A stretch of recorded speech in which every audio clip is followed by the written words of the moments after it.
오늘 함께 살필 하나님의 말씀은 신약성경 누가복음 15장 11절에서 32절의 말씀입니다.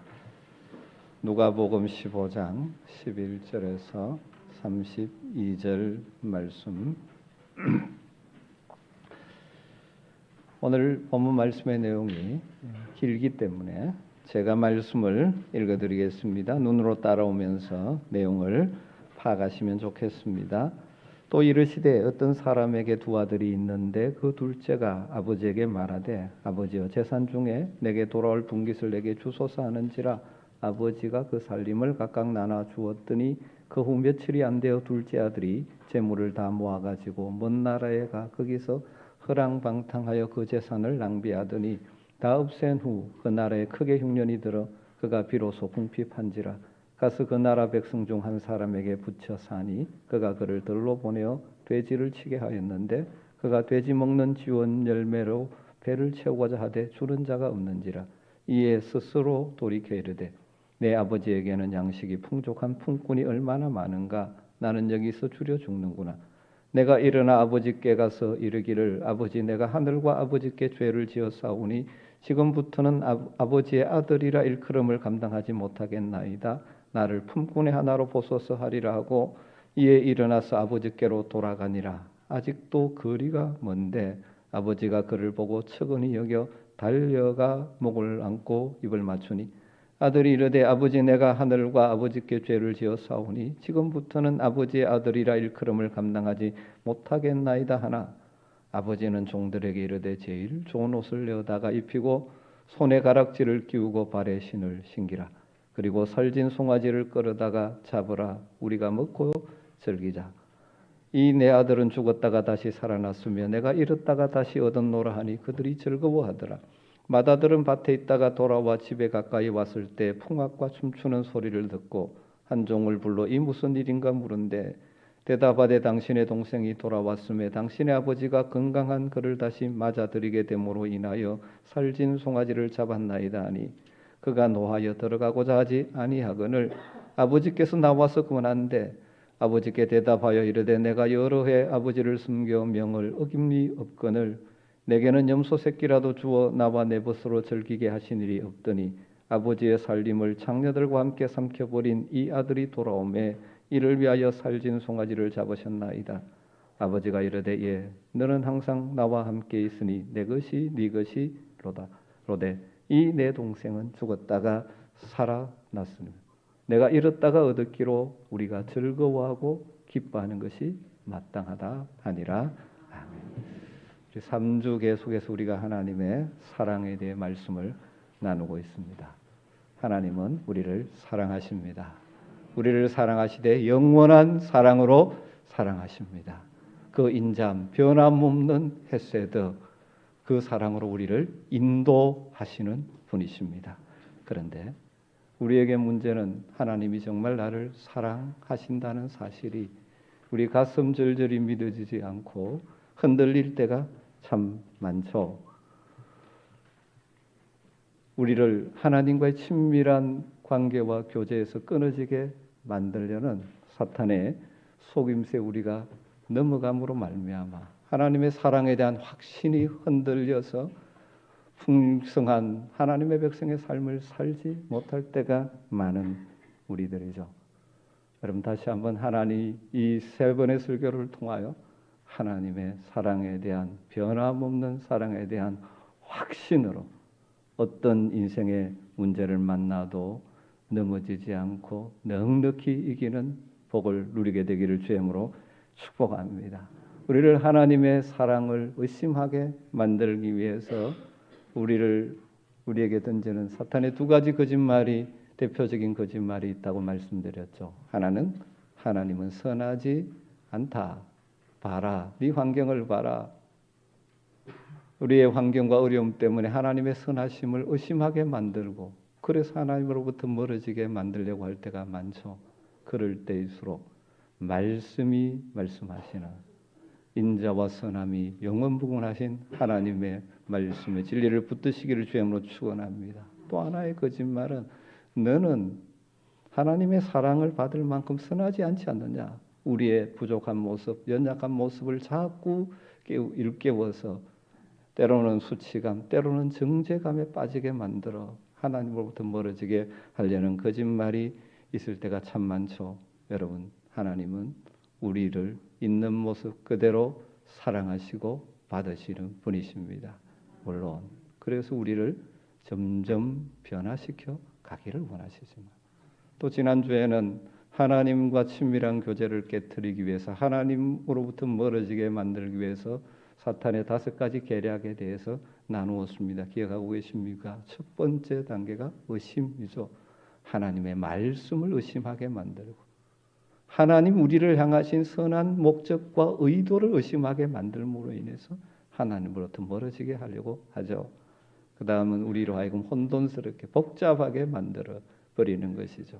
그리고 두려움을 우리 속에 일으키는 것이죠. 거절에 대한 두려움이나 실패에 대한 두려움, 내가 할 수 있는 것이 하나님의 기대에 미치지 못한다는 생각 속에 우리에게 수치감과 정죄감을 심어줄 때가 참 많이 있죠.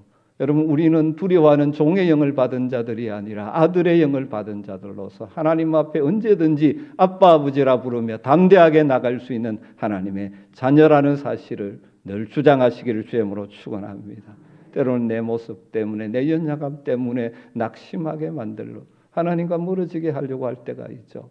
여러분, 그때는 나의 연약함을 보는 것이 아니라 나를 지으시고 부르신 하나님을 바라보면 소망이 있게 되는 것입니다.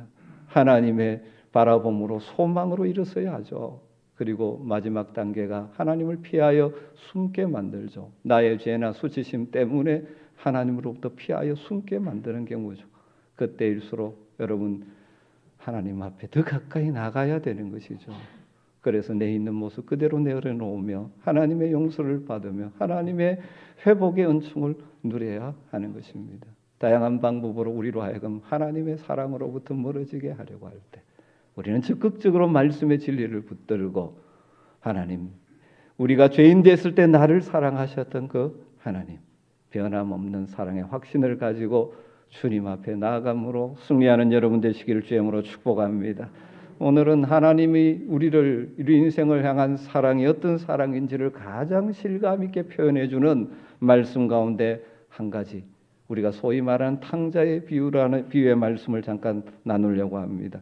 오늘 이 말씀의 이해를 돕기 위해서 서론적으로 생각해 볼 것은, 예수님이 이 비유의 말씀을 누구를 염두에 두고 어떤 사람을 염두에 두고 하셨는가를 점검하는 것이 필요할 것 같습니다. 읽지 않았지만 15장 1절부터 3절을 보면, 모든 세리와 죄인들이 말씀을 들으러 가까이 나오니 바리새인과 서기관들이 수군거려 이르되 이 사람이 죄인을 영접하고 음식을 같이 먹는다 하더라.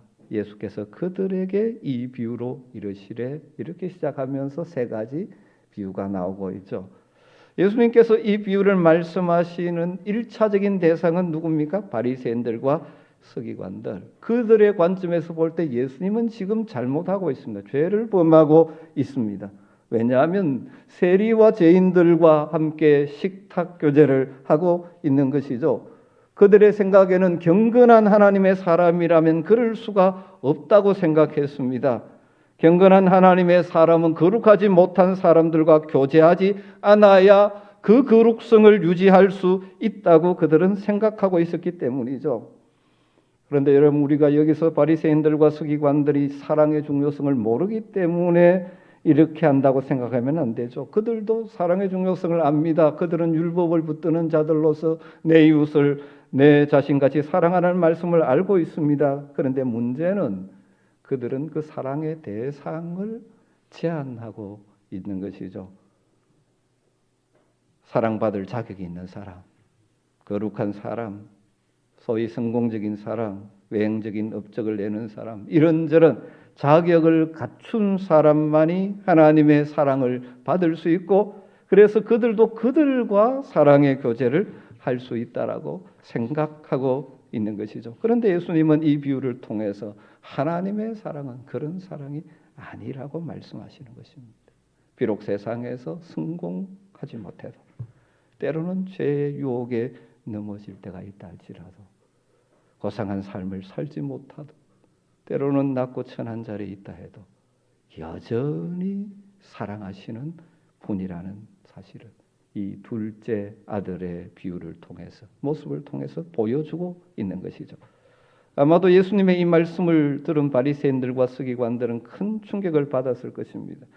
여러분들은 어떤 생각을 가지고 살고 계십니까? 하나님의 사랑을 바리새인들과 같이 이해하고 있지는 않으십니까? 다르게 말하면 우리 편에서 사랑받을 만한 자격과 조건이 있어야만 하나님이 우리를 사랑하신다는 생각을 가지고 있지는 않습니까? 그런 생각을 가지고 있는 사람은 하나님의 사랑에 대한 불안이 일어날 수밖에 없습니다. 마음의 평안을 누리지 못하죠. 우리가 늘 완벽한 삶을 살지 못하지 않습니까? 그래서 하나님이 나를 사랑하지 않으면 어떻게 해야 하는 불안과 염려가 찾아오게 되는 것이죠. 여러분 기억하십시오. 하나님의 사랑은 우리 인간의 성취 수준에 따라 올라갔다가 내려갔다 하는 사랑이 아닙니다. 하나님의 사랑은 변함없는 사랑입니다. 그러기에 우리에게, 연약한 우리에게 소망이 있는 것이죠. 실패한 사람도 포기하지 않고 사랑하시는 하나님의 사랑을 가장 드라마틱하게 보여주는 것이 예수님이 말씀하신 이 탕자의 비유이죠. 그래서 팀 켈러 목사님은 이 비유의 초점이 사실은 아들인 탕자에게 있는 것이 아니라 하나님의 사랑에 있기 때문에 이 비유를 탕부 하나님의 비유라 그렇게 말합니다. 영어로 The Prodigal God이라고 말합니다. 이걸 우리말로 다르게 번역할 수 없어서 책을 번역할 때 탕부 이렇게 번역해 놓으니까 하나님에게 탕부 그러니까 이제 어감이 별로 좋지 않는데 영어로 prodigal이라는 의미는 무모할 정도로 씀씀이가 해프다 그런 의미를 담고 있습니다. 정말 사랑 같으면 보통 같으면 그렇게 하지 않을 텐데 무모할 정도로 베푸는, 무모할 정도로 우리를 위하여 다 쏟아내시는 그 하나님의 사랑을 팀 켈러 목사님은 탕부 하나님이라는 표현으로 표현을 했던 것이죠. 여러분 오늘 이 비유를 통해서 말씀해 주시는 우리 아버지 하나님의 사랑이 어떤 사랑인지 몇 가지로 정리하면서 이 사랑의 확신이 우리 속에 있게 되기를 간절히 소망합니다. 첫 번째는 우리 아버지 하나님의 사랑은 때로는 가게 두시는 사랑으로 나타납니다. 가게 두시는 사랑. 둘째 아들이 아버지에게 나와 사실은 아들로 살 수 없는 요청을 합니다. 12절에 그 둘째가 아버지에게 말하되 아버지여 재산 중에 내게 돌아올 분깃을 내게 주소서 하니라. 유산을 달라 말이에요. 다르게 말하면 아버지 빨리 죽으십시오 하는 말과 비슷한 것입니다. 왜? 유산은 아버지가 죽은 후에 자녀들에게 주는 것입니다. 아마 예수님의 말씀을 들으면서 바리새인들과 서기관들은 충격을 받을 것입니다. 세상에 저런 아들이 어디 있느냐? 그런데 아버지가 어떻게 합니까? 이런 자식이 세상에 어디 있느냐 호통치지 않습니다. 어떻게 합니까? 유산을 나누어 줍니다. 이것이 하나님 아버지께서 우리 인생을 향하여 베푸시는 사랑의 한 측면입니다. 물론 때로는 하나님께서 우리가 가야 할 길이 그 길이 아닐 때는 막으시는 사랑으로 우리를 대할 때도 있습니다. 그러나 많은 경우 우리가 하고 싶은 대로 허용하시는 사랑으로 우리를 대하실 때가 많습니다. 왜 그러냐면 하나님은 우리가 하나님의 종처럼 두려움으로 하나님을 사랑하는 것을 원하지 않기 때문입니다. 우리를 아들로서 대하는 것입니다. 스스로 실패하고 굶주리고 아버지께로 돌아가는 것이 최스님을 깨닫고 돌아오도록 하기 위해서 하나님 허용하시는 것이죠. 다르게 표현하면 우리 인생에게 주신 우리의 자유의지를 가지고 자발적으로 하나님을 사랑하는 아들이 되기를 원하시는 것입니다. 그래서 때로는 마음 아프지만 가게 두시는 사랑으로 우리를 대하실 때가 있는 것이죠. 사랑하는 성도 여러분, 하나님의 이 사랑을 여러분 아십니까? 하나님은 우리가 억지로가 아니라 자발적으로 하나님을 사랑하고 섬기기를 원하십니다. 그래서 때로는 우리에게 그냥 가게 두시는 사랑으로 우리를 사랑하십니다. 여러분, 아버지 하나님이 우리를 향한 가게 두시는 사랑에는 뭐가 포함되어 있을까요? 슬퍼하시며 마음 아파하시는 사랑이 포함되어져 있는 것이죠. 그 길이 아니지만 네가 깨닫고 돌아오기를 원하기 때문에 그냥 두시긴 하지만 마음 아파. 자신의 넘겨준 유산을 다 팔아 먼 나라로 떠난 아들을 바라보는 이 아버지의 마음이 어떠했을까요? 아마도 아버지의 눈에는 눈물이 맺혀 있었을 것입니다. 여러분, 육신의 부모로도 때로는 이래야 될 때가 있지 않습니까? 자녀들을 향해서 이러면 안 돼, 이 길은 아니야, 말려서 자녀를 보호해야 될 때도 있지만 때로는 말려도 되지 않으니까 스스로 깨닫고 돌아오게 되기를 바라면서 아픈 마음으로 지켜보는 부모의 사랑, 이것이 이런 하나님 아버지의 사랑과 비슷한 사랑이죠. 말해도 되지 않을 때 스스로 깨달을 때까지 허용하는 그 사랑. 어거스틴이 젊은 날에 방탕하게 살아갈 때 눈물로 기도하던 어머니 모니카의 사랑이 바로 이런 하나님의 사랑을 닮은 사랑이죠. 사랑하는 성도 여러분, 우리의 인생 여정에도 이렇게 슬퍼하시며 가게 하시는 하나님의 사랑이 함께 했었다는 것을 여러분은 깨닫지 않으십니까? 때로는 하나님 원하지 않는 삶의 자리에 가 있을 때도 하나님 허용해 주셨죠. 그러다가 이 길이 아니구나 깨닫게 하며 여러분 현재 돌아와 하나님을 섬기고 있지 않습니까? 어쩌면 우리가 오늘 이렇게 하나님을 예배하는 자리에 있는 이유 중에 하나는 하나님이 가슴 아픈 사랑이 있었기 때문이지 않습니까? 가게 하시고 슬퍼하시는 아버지의 사랑은 그 다음 기다리는 사랑으로 이어지는 것을 보게 되어집니다. 깨닫고 돌아오기를 기다리는 아버지의 사랑은 바로 하나님이 우리를 향한 사랑이죠. 결코 포기하지 않고 기다리는 사랑, 그것이 우리 하나님의 사랑입니다. 때로는 하나님의 그 사랑을 모르고 내 갈 길을 걸어가지만 포기하지 않고 기다리고 계시는 하나님이 우리 하나님이죠. 우리는 기다리는 시간 동안 아무것도 일어나지 않는다라고 생각하기가 쉽습니다. 여러분, 그러나 그렇지가 않습니다. 기다리는 시간은 어쩌면 수동적인 것처럼 보이지만 능동적인 시간이죠. 기다리는 시간은 기도하는 시간이기 때문입니다. 포기하지 않고 계속 그를 붙들고 있는 시간이죠. 기다리는 시간. 예수님께서 성천하시기 전에 제자들에게 이렇게 말씀하셨습니다. 예루살렘을 떠나지 말고 내가 보내는 성령이 임할 때까지 기다리라. 그 기다림의 시간 동안 제자들은 뭘 했습니까? 다락방에 모여 간절하게 기도했죠. 기다림의 시간은 기도하는 시간입니다. 여러분, 하나님의 기다림의 시간에 동참하는 것이 우리가 기도하는 것으로 표현되는 것이죠. 사실 하나님은 우리를 기다려 주셨지 않습니까? 우리를 징계하지 않으시고 심판하지 않으시고 기다려 주셨지 않습니까? 하나님의 기다리는 사랑을 경험한 우리들은 우리의 삶의 자리에서 또 한편 기다리는 사랑을 베풀 줄 알아야 됩니다. 기다리면서 기도하는 것이죠. 특별히 여러분 사랑하는 자녀들이 다 성장하고 나서는 부모의 말이 먹히지 않을 때가 참 많죠. 어떻게 할 수밖에 없습니까? 기다리는 사랑, 기도하는 사랑. 여러분, 이거를 잘해야 결국 우리의 자녀들이 믿음 안에서 건강하게 세워지는 복된 자녀가 되는 것입니다. 아버지의 기다림의 사랑이 실행되고 있는 그 시간은 아들에게는 바닥을 치는 시간이 되었죠. 아버지께 물려받은 재산을 다 날려버리고 맙니다. 그리고 유대인으로서는 가질 수 없는 직업인 돼지 치는 자가 되어버리죠. 그리고 돼지 먹는 지염 열매를 먹습니다. 그런데 그 상황에서 이 아들에게 누가 생각납니까? 아버지가 생각나게 됩니다. 아버지는 선한 분인데 나를 품꾼으로 받아주시지 않을까?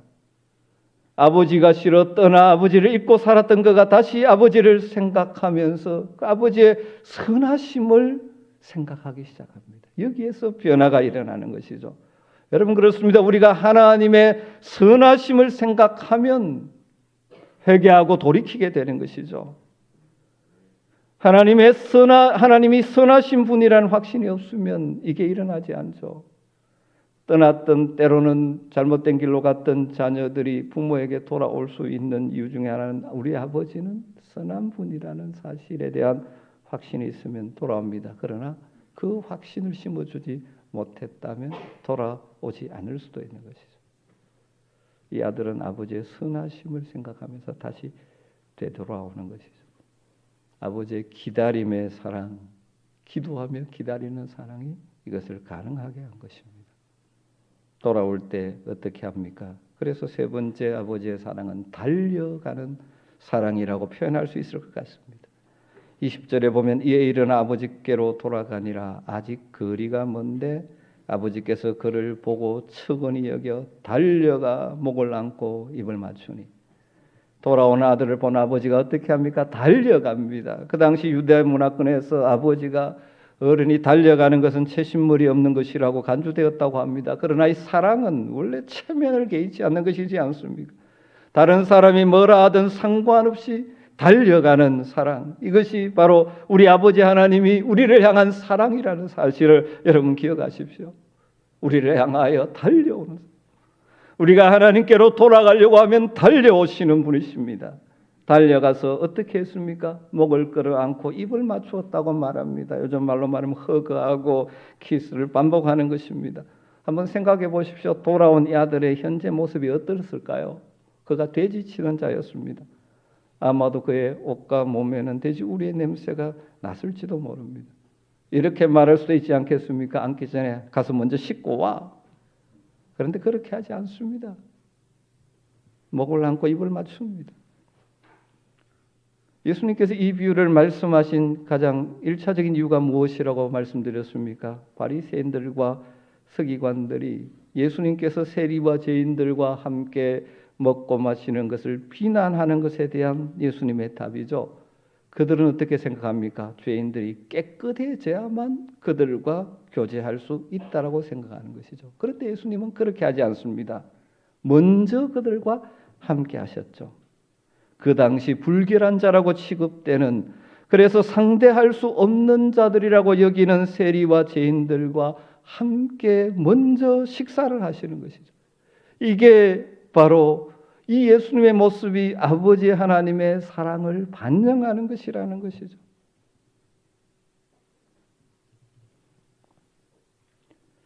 사실 우리 모두가 이 사랑을 받은 자들이지 않습니까?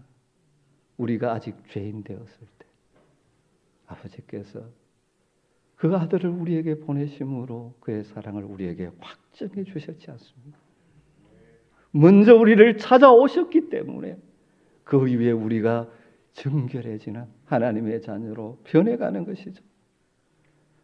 여러분, 이런 사랑을 받은 자들이기 때문에 여러분의 가정에서나 삶의 자리에서나 교회 공동체를 이루어갈 때 우리가 이런 사랑으로 서로를 대할 수 있으면 좋겠습니다.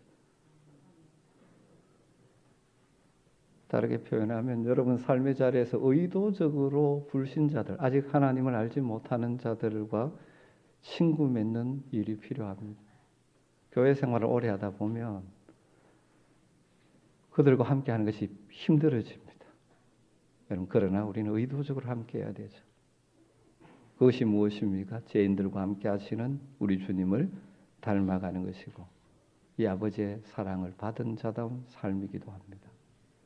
한 사람이 믿지 않는 한 사람이 돌아와서 복음을 받아들이고 예수 그리스도를 구주로 영접하게 되는 데는 거의 300번의 접촉이 필요하다는 그런 비공식적인 통계가 있습니다. 이게 정확한 건 아니고 그만큼 많은 접촉을, 어떤 사람은 몇 번 만에 되기도 하지만 어떤 사람은 계속 이야기해도, 다르게 말하면 우리가 사랑으로 다가갔음에도 불구하고 반응이 없고 우리가 실패한 것처럼 느껴질 때가 많다는 것입니다. 여러분, 그때 생각하십시오. 내가 이렇게 다가가는 것은 299번째인지도 모른다. 그런 다른 말로 하면 우리의 그러한 섬김과 사랑의 나눔은 결코 낭비나 허비가 아니라는 것이죠. 우리가 하나님의 사랑을 받은 자답게 그 사랑을 누군가에게 보이고 나누는 것은 그렇다고 해서 그 사람에게 눈에 보이는 변화가 없다 할지라도 결코 허비하는 것이 아닌 것입니다. 고린도전서 3장에 보면 바울은 심었고 아볼로는 물 주었으되 자라게 하시는 이는 하나님이시라고 말합니다. 여러분, 심고 물 주는 일은 한 번으로 이루어지지 않습니다. 계속 반복되어야 합니다. 하나님은 때가 되면 자라게 하시고 열매 맺게 하시는 것이죠. 여러분, 하나님의 사랑이 오늘 뭐로 표현되었습니까? 돌아오는 아들을 향하여 달려가는 사랑. 그가 아직까지 여전히 추함에도 불구하고 끌어안고 품는 사랑이죠.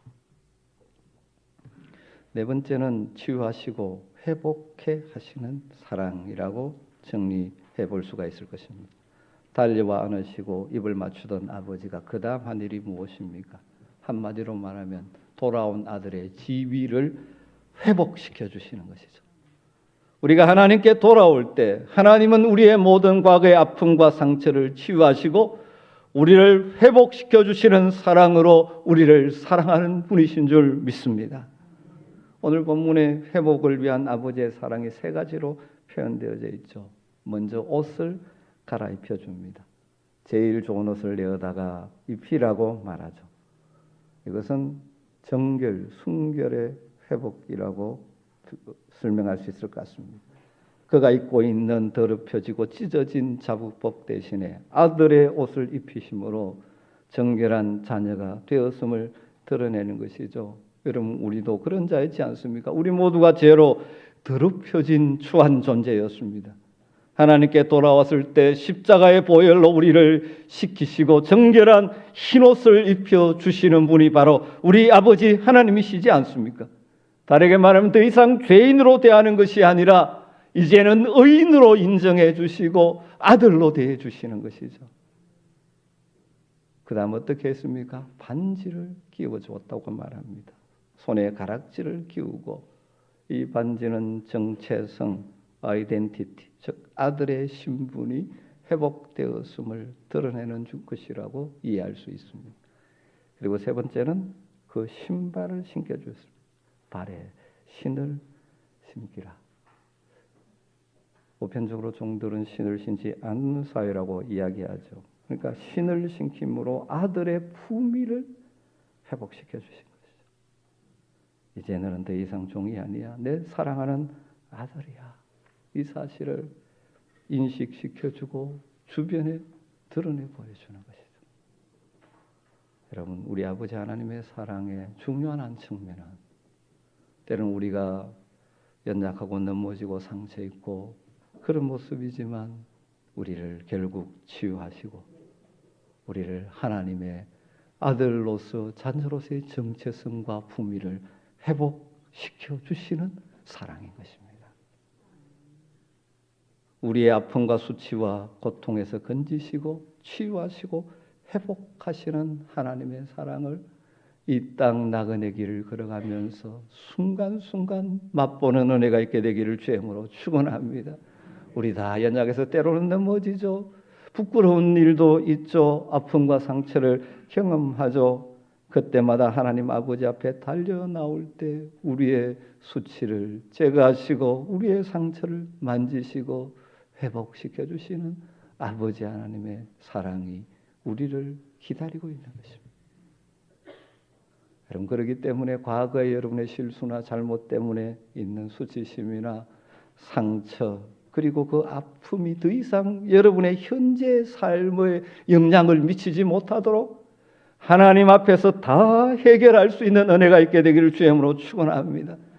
하나님의 사랑으로 치유되고 회복되었기 때문에 감사함으로 그리고 아들의 정체성을 가지고 품위를 가지고 당당하게 살아가는 은혜가 여러분에게 있게 되기를 주님으로 축원합니다. 마지막 이 예수님의 비유를 통하여 우리에게 보여주시는 아버지 하나님의 사랑은 잔치를 베푸는 사랑, 파티를 여시는 사랑입니다. 아버지는 돌아온 아들을 위해서 살진 송아지를 잡고 잔치를 여는 것이죠. 공적인 파티를 통해서 마을 전체 사람들에게 아들이 회복되었음을 공포하는 것입니다. 이 잔치 때문에 마음이 상한 한 사람이 있었죠. 그는 큰아들이죠. 그러나 사실 두 아들 다 아버지의 그 깊은 사랑을 제대로 알지 못했기 때문입니다. 둘째 아들은 아버지의 사랑을 몰랐기 때문에 아버지를 떠나 방탕한 삶을 따라 살았다면 큰아들은 몸은 집에 있지만 마음은 아버지로부터 멀리 떨어져 있었죠. 그래서 어떤 사람은 큰아들을 집안에 있는 탕자라고 부르기도 합니다. 왜 그렇게 되었을까요? 둘 다 아버지가 나를 사랑하지 않는다라고 생각하기 때문인 거죠. 이 잔치는 1차적으로 돌아온 아들을 위한 잔치였지만 동시에 아버지 자신의 기쁨을 누리는 잔치였습니다.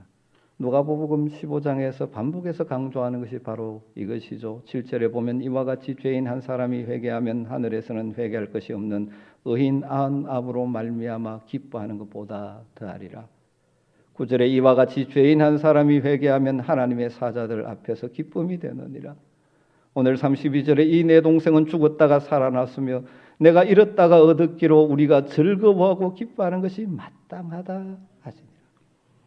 여러분, 우리를 위해 잔치를 베푸시는 하나님의 사랑을 여러분 알고 계십니까? 다르게 말하면 우리를 인하여 기뻐하시는 하나님의 사랑을 여러분 알고 계시는가요? 그래서 어떤 신학자는 하나님은 파티를 좋아하시는 분이라고 표현했습니다. 여러분, 우리 주님이 이 땅에 오셔서 잔치집에 자주 가셨습니다. 천국을 잔치로 비유하실 때가 많습니다. 우리의 삶에도 순간순간 하나님이 우리를 기뻐하심으로 우리를 위한 기쁨의 잔치를 열어주시는 것을 경험할 수도 있을 것입니다. 그리고 장차 우리는 어떤 자들입니까? 마지막 하나님의 영원한 나라의 잔치에 참여할 자들입니다. 이런 사랑을 받은 아들이 그 후의 삶이 어떠했을까요? 나와 있지 않지만 분명히 달라지지 않았을까요? 아버지의 사랑을 확신하는 아들은 달라지게 되겠죠. 여러분, 우리가 우리를 사랑하시는 이 하나님의 사랑에 대한 확신이 있으면 우리의 삶은 달라지게 되는 것입니다. 바로 이 놀라운 사랑, 아버지 하나님의 사랑이 바로 저와 여러분을 향한 하나님의 사랑인 줄 깨닫게 되기를, 여러분의 심령 깊이 새겨지기를 간절히 주의 이름으로 축원합니다. 때로는 가게 하시는 사랑, 허용하시면서 마음 아파하시며 우리를 바라보고 계시는 아버지의 마음, 그리고 우리를 기다리시는, 기도하며 기다리는 그 사랑, 그리고 우리가 돌아올 때 달려와 우리를 안아주시는 그 사랑, 우리의 아픔과 상처와 수치를 치유하시고 회복시켜 주시는 그 사랑, 그리고 우리로 인하여 기뻐하며 잔치하시는 그 하나님의 사랑. 그래서 그 하나님의 사랑에 대한 확신을 가지고 우리 역시 하나님을 사랑하며 삶의 현장 속에서 어떠한 일을 만나도 하나님의 사랑의 확신이 있기에 흔들림 없이 우리가 달려가야 될 인생의 길을 완주하는 복이 여러분에게 되기를 주님으로 축원합니다. 바울 사도는 그렇게 로마서 8장에서 이렇게 고백하고 있습니다. 그가 그 힘든 사명의 길을 기쁨으로 달려갈 수 있었던 이유가 바로 거기에 있죠. 내가 확신하노니 사망이나 생명이나 천사들이나 권세자들이나 현재 일이나 장래 일이나 능력이나 높음이나 깊음이나 다른 어떤 피조물이라도 우리를 우리 주 그리스도 예수 안에 있는 하나님의 사랑에서 끊을 수 없으리라. 우리를 우리 주 그리스도 예수 안에 있는 하나님의 사랑에서 끊을 수 없으리라. 이 세상 어떤 것도 우리를 사랑하시는 하나님의 사랑에서 끊을 수 없습니다. 이 확신을 가지고 담대하게 아들의 정체성과 품위를 유지하며 이 세상을 살아가는 저와 여러분 되기를 간절히 주의 이름으로 축원합니다. 기도하겠습니다. 하나님 감사합니다. 우리를 사랑하시는 그 놀라운 하나님의 사랑을 묵상합니다. 감사합니다. 이 사랑에 대한 확신을 가지고 흔들림 없이 우리에게 주어진 인생의 여정을 승리로 채워가며 선한 열매로 맺어가는 복이 우리 모든 성도들에게 있게 하여 주시옵소서. 예수님의 이름으로 기도드리옵나이다.